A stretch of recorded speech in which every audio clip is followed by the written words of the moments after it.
Good morning, everybody. We are at GiGi's Playhouse, and I have two special guests. This is a really awesome place. I passed here one day. I had no idea what it was, because the full name, Denise, is? GiGi's Playhouse Down Syndrome Achievement Center. And how has it been here? We have been here almost 5 years. 5 years. Tell me a little bit about what the mission is here for these.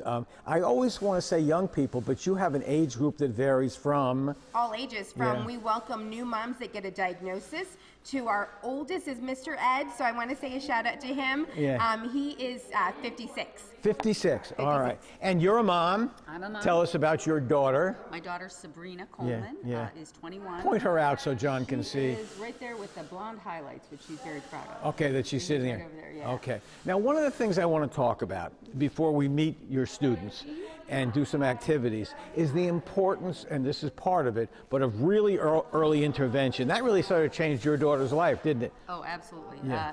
Her generation was the beginnings of all this early intervention. So I knew when I was pregnant that I was going to have a child with Down syndrome. You knew ahead of time. Yep, Yeah. and the doctors and nurses and friends embraced it. They congratulated me. I was introduced to a wealth of therapists that started right out the door when we brought her home.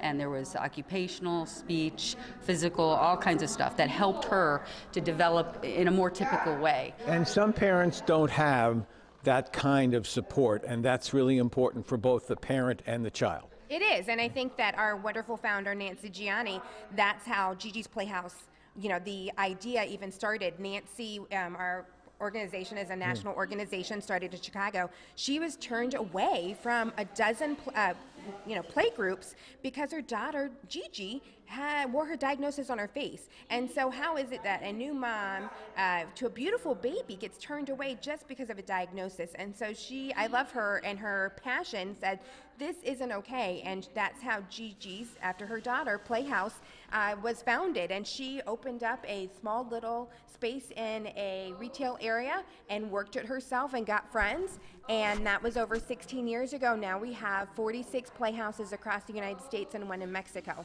We got to wrap this up. Yeah. We all have challenges. And that's the wonderful thing about a place like this is a particular challenge, but we all face them. We're going to talk some more to the parents, and we're going to see some activities that you do here in Castleton. And we will do that when we come back. I like that they call it a playhouse too. It's just a spot to hang out and make friends, and everyone's sitting at tables, they're working on something. I love it. Having fun. I can't wait to see all the kids having fun with some of the stuff in there too.